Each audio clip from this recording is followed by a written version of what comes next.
December 29th, and this is your coffee break on the HAN Network, the final coffee break of 2016 with the latest headlines, including a rash of burglaries in Wilton, a spat over town hall office space in Trumbull, and much more. Donald Dane joins us today with a Nutmeg Sports Update, a look at the forecast, and a look back on this day in history. And before we head out for the holiday weekend, we also give you a look at the newspapers this week. But first, on to today's news. Around 5:30 this morning, Shelton's Echo Hose Hook and Ladder responded to a motor vehicle accident at Center Street and Long Hill Avenue. They shared this photo from the scene. Responders arrived to find one car on its roof. The occupant, who was not trapped, was transported by EMS to the hospital with unknown injuries.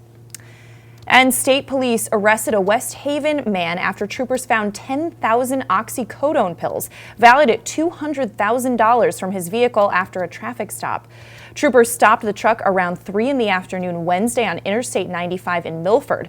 A police dog alerted officers to drugs in the vehicle, and a search revealed a bag containing the oxycodone, an opioid. Police say 30-year-old John Carlos Torres was arrested after a brief chase. He was turned over to agents from the Drug Enforcement Administration. And Stamford police have released video of a suspect burglarizing a pizza place. Check it out. On December 17th at around 2:45 in the morning, a suspect burglarized Michael's Pizza at 118 Cove Road. He's also suspected of a burglary at Hong Kong restaurant, also on Cove Road. That suspect may be operating a dark 2009 to 2015 Honda Pilot. Stamford police are asking the public to share the video and contact them with any information. And in other news, there's been a rash of burglaries in Wilton recently, in addition to a few stolen cars. 2 homes were broken into by forcing doors open, apparently during the day on December 24th on Riding Club Road and Cherry Lane, according to Wilton police. In one case, a loud alarm deterred the burglars before they could take anything. In the other case, police were still assessing what was missing from that home. A BMW was stolen the morning of December 20th with the keys in the unlocked car. It was later recovered in Bridgeport after the use of a GPS locator. There were also several car burglaries, all in the Glen Ridge area. There were also 2 more vehicle thefts, according to Wilton police, a 2012 Honda Civic and a 2012 Toyota Prius. Those occurred on Thursday, December 22nd from the Wilton Crest condominiums. Much more on that story at wiltonbulletin.com. And in other news, Connecticut State Police are reminding everyone to stay safe this holiday weekend and to not drink and drive.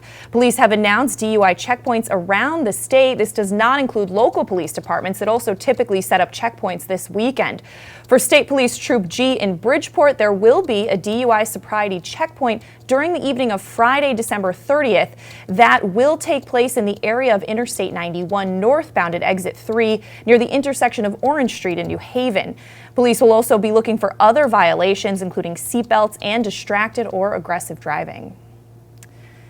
And the Ridgefield Police Department is investigating the reported theft of a holiday card that was stolen from a garbage can at the end of Keeler Drive driveway on Wednesday, December 28th. Police Captain Jeff Kreitz said that officers checked the area and couldn't find the suspect or suspects who were believed to be driving around the neighborhood. That investigation remains ongoing.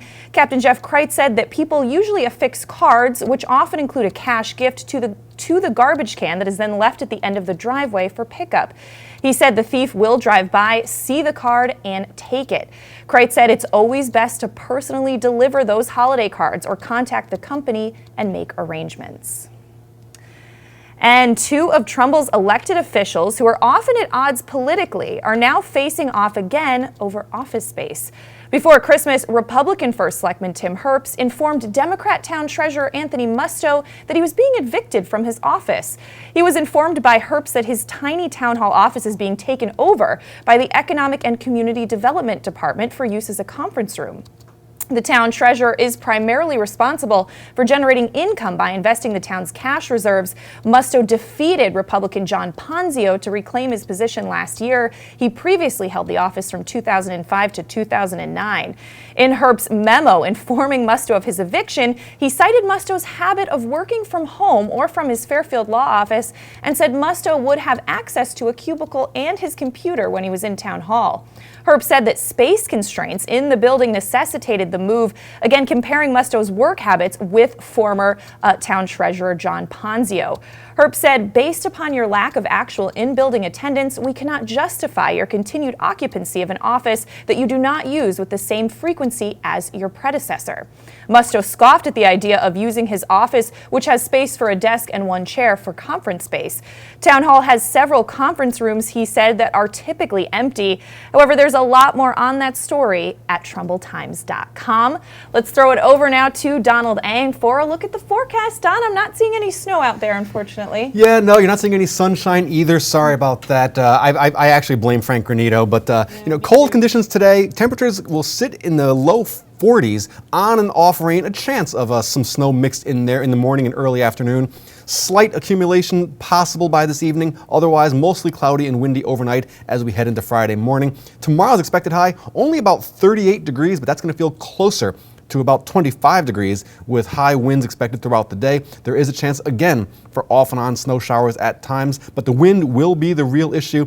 A steady 20 mile an hour, gusting potentially up to about 45 miles an hour. But the good news is a nice weekend coming up for the final weekend of 2016, Saturday.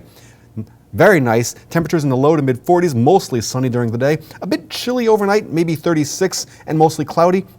And then a beautiful Sunday, New Year's Day, sunny skies, mild conditions, temperatures back into the mid 50s. So that's going to do it for this weather report. We'll head it back over to Kate. All right, thanks so much, Don. Well, we're going to take a break. When we come back, Don has a look back on this day in history, as well as your Nutmeg Sport after this. Connecticut is coming back to hometown banking, to a partner that makes small businesses feel big, where community comes first, where high-tech tools go hand in hand with a human touch, where you get the know-how only neighbors can deliver, where saving time is important too.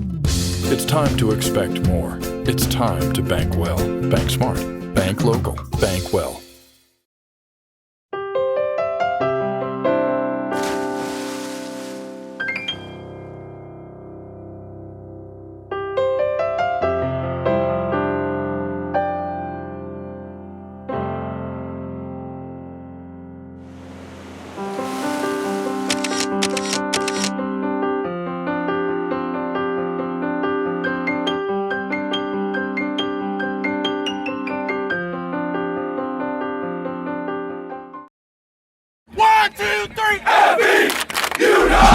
I want to find out how good I am. Yes, sir! If you relax, you get blown out.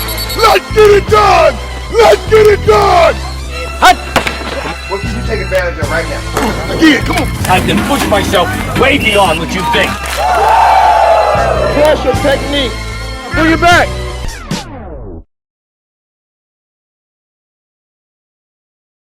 Visit Bevel Saddlery this holiday season, not just for equestrians. Celebrating 30 years in New Canaan, we offer an exciting selection of men and women's sportswear and exquisite gifts. From home decor, hostess gifts, stocking stuffers, to items for horse and hound. You'll find something for everyone on your list. We carry brands like Barber, Dewberry, Patagonia, and local gift companies. Located at 50 Pine Street, New Canaan, next to Walgreens, and online at bevel.com. At InSports Trumbull, the game is always on inside. Recently renovated and home to one of Connecticut's largest indoor turf fields, InSports is a multi-sport recreation center providing state-of-the-art facilities for league play, camps, and youth programs. Sign up now for InSports fall and winter lacrosse clinics and leagues. With programs ranging from first grade all the way through high school, there's something for every lacrosse player at all levels. Programs include college coaches clinics, youth box winter leagues, high school winter leagues, and 7-on-7 tournaments. For more information and pricing, visit us at insportscenters.com. Like us on Facebook. Hi, I'm Denise Figuergoli, host of The Drive, here every Tuesday on the HN Network. It's about how you fuel your mind, your body, your spirit that creates the life you live, with people, places, ideas, and organizations that move us forward mindfully and consciously. Tune into The Drive here on the HN Network, Tuesdays at 12:30. I'm John Kovach. I'm a newspaper editor. I'm a high school football coach. I'm a television presenter. And I want you to love fishing as much as I do. Tune in to Yankee Fisherman, Thursdays at 1 on the HAN Network. It's like going to the tackle shop without leaving your office. We're back on this December 29th edition of your coffee break on the HAN network. Now, Don, I think I misspoke last week, but this is now officially the last look back on this day in history of 2016. I was getting a little ahead of myself. But tell us what we got. Well, for a couple of nations, actually, there is literally no tomorrow, an anniversary date of that. We'll get to that in a second. First, though, to 1845, the United States annexes the Republic of Texas following the Manifest Destiny Doctrine. The Republic of Texas had been independent since the Revolution of 1836. It was admitted as the 28th U.S. state. To 1890, on the Pine Ridge Indian Reservation in North Dakota, as many as 300 Lakota killed by the U.S. 7th Cavalry Regiment, some say in a deliberate act of cruelty in revenge for the death of George Armstrong Custer 14 years earlier. It was the final armed conflict of the Plains Indians Wars. Well, at least one side was armed.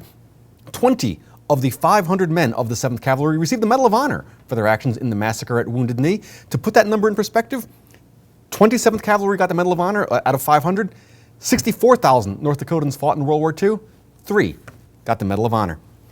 To 1916, 100 years ago today, Portrait of the Artist as a Young Man, the first novel by James Joyce, published in book form, commencing a century of misery for literature students. If you've never read James Joyce, good for you. You're probably way happier than those poor souls who were forced to by sadistic professors. Finally, now we go to 2011 for this. Who can't wait for the weekend or for New Year's Eve parties, this year impatience has been rewarded. At the stroke of midnight, the calendar will skip from Thursday, December the 29th to Saturday, December the 31st.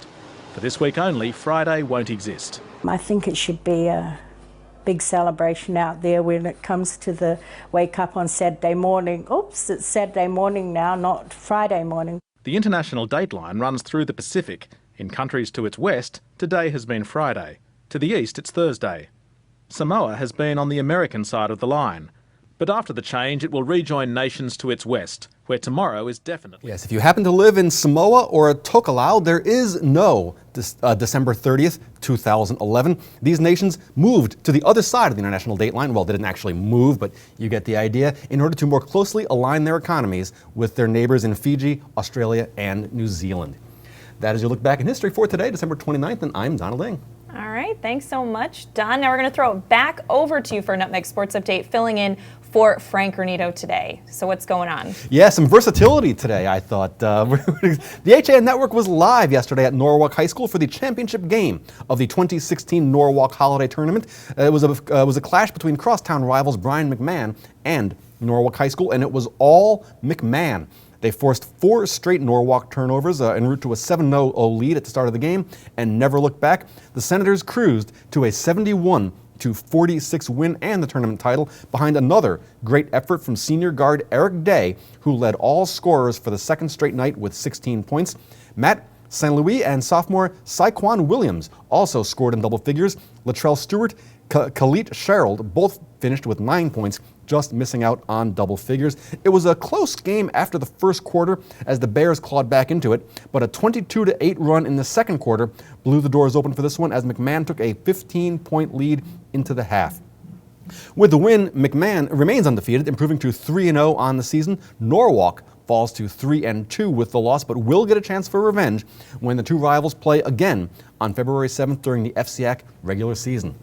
That'll do it for this Nutmeg Sports Update. Send it back to Kate. All right, thanks so much, Don. Well, getting back to more local news, a Milford man was charged with breach of peace following a road rage incident that happened December 27th. According to police, Edward Woolridge, 68 years old, of Pearl Street, is accused of banging on a driver's car window in an aggressive manner and then kicking the side door panel. Woolridge reportedly told police the victim's vehicle had made contact with his vehicle on the I-95 exit 36 off-ramp, and so he followed the other motorist and then got out and kicked the other car when it was stopped at a traffic light. Police said neither vehicle had any signs of damage. Woolridge was released from police custody on a promise to appear in court on January 24th. And in other news, the New Canaan Playhouse Committee met behind closed doors with the cast from the nationally recognized Ridgefield Prospector Theater late last month. Explanations of what took place at that meeting have not been made public. The New Canaan Advertiser received no comments after contacting representatives from the Playhouse Committee, the Ridgefield Prospector, and the current leaseholder there, Bowtie Cinema. The Playhouse Committee was created by the Board of Selectmen to find a buyer or a partner for the town-owned theater on Elm Street, even though Bowtie Cinemas has a lease until 2022. At its September meeting, the committee said it was needed an estimated $2 to $3 million to bring the building up to code for the Americans with Disabilities Act. At this more recent meeting, the Prospector of Ridgefield cast included Valerie Jensen, the founder and visionary of the theater, attorney Rebecca Ciota, and Mike Santini, once credited with director of development for that theater. Now, Ridgefield's Prospector Theater is a 4-theater commercial enterprise with the nonprofit mission to train and employ adults with disabilities. More on that story at ncadvertiser.com. And there's been plenty of activity behind the Milford Public Library this week, where a retaining wall is being constructed between an abandoned road and the harbor area. Trees and plants were removed along the old portion of the road and a trench dug for that retaining wall. This is the site where the city will begin constructing a Founders Walk, which will replace the stretch of abandoned road next to the Fowler Building with attractive ground cover, historic markers, and other amenities. You can get more information on that project at milfordmirror.com. We're going to step out for a break, and when we come back, we're going to recap some of the top stories that we're following today, along with giving you a preview of our HAN Network community newspapers this week. At Hoyt Livery, our goal is to always... Tim, what are you doing? We're filming a commercial. I'm checking out the new Hoyt on the Go app.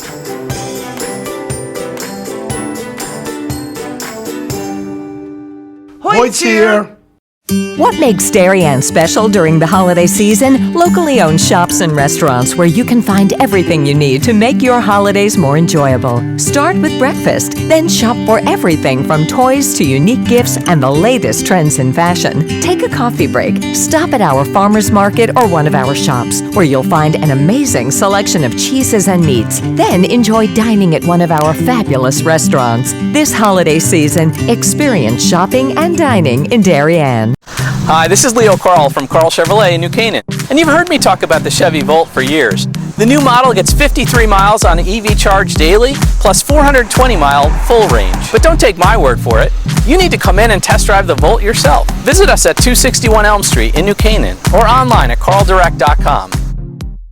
Why cook it all this holiday? Avoid the stress of holiday planning and let your friends at Walter Stewart's in New Canaan do the heavy lifting. Whether you're looking to fill in with a few crowd-pleasing sides or you want us to prepare your whole feast, from cranberry sauce to pumpkin pie, we're ready to simplify your holiday. Place your order from our holiday menu and spend your holiday the right way, relaxing. Our fresh prepared holiday meals to go are designed with your busy schedule in mind. Visit us at stewartsmarket.com or at 229 Elm Street, New Canaan. Have a sports injury or slip and fall that needs immediate care? Coastal Ortho Express Urgent Care gives you direct access to an orthopedic specialist fast, without an appointment. Basketball, hockey, skiing, whatever the sports injury is, sprain or fracture, Coastal Ortho Express can help. Coastal Ortho Express Urgent Care, open Monday through Saturday, now in 2 locations. The iPark Building at 761 Main Avenue in Norwalk and 36 Old Kings Highway South in Darien. Or go to coastalorthoexpress.com, like them on Facebook. On time, done right, safe and reliable.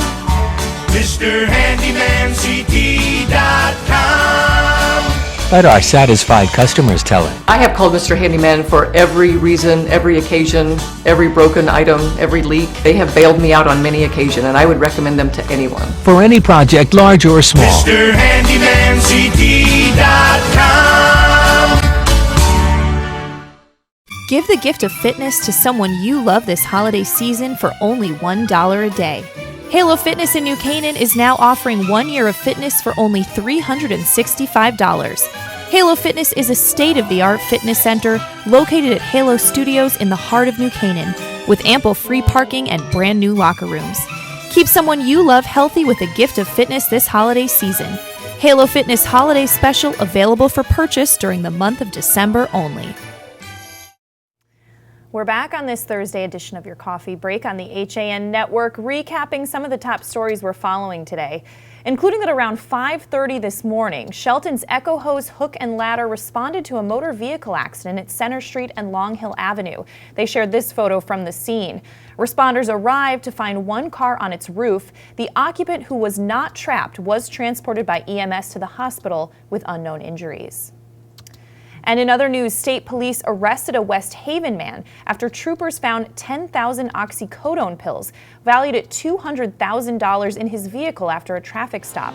Troopers stopped the truck around 3 p.m. Wednesday on Interstate 95 in Milford. A police dog alerted officers to drugs in the car, and a search revealed the bag containing the oxycodone, an opioid. Police say 30-year-old John Carlos Torres was arrested after a brief chase. He was turned over to agents from the Drug Enforcement Administration. And Stamford police have released video of a suspect burglarizing a pizza place. Check it out. On December 17th at around 2:45 in the morning, a suspect burglarized Michael's Pizza at 118 Cove Road, and he's suspected in a burglary at Hong Kong restaurant also on Cove Road. That suspect may be operating a dark 2009 to 2015 Honda Pilot. Stamford police are asking the public to share the video and contact them with any information.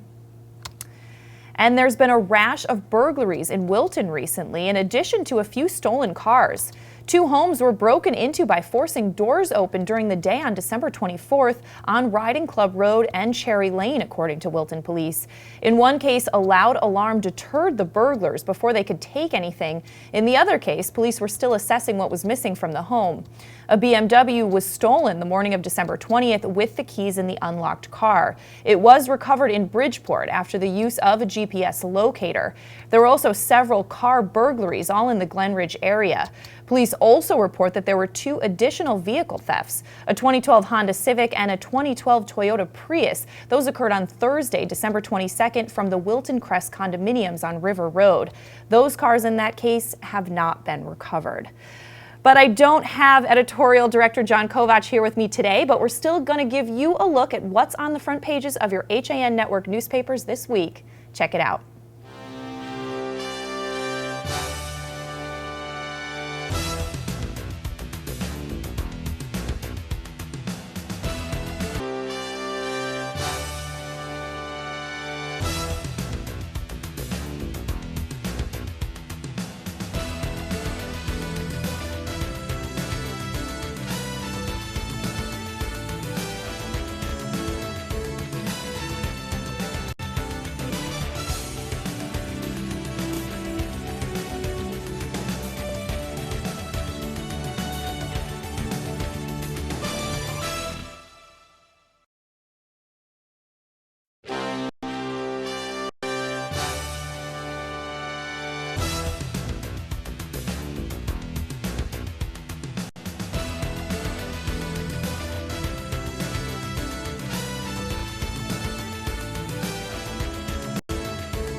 We're going to wrap things up here on your coffee break. The HAN Network will be on a little holiday break this weekend, but we will be back on Tuesday, January 3rd. So we'll see you in 2017. Wishing everyone a happy and safe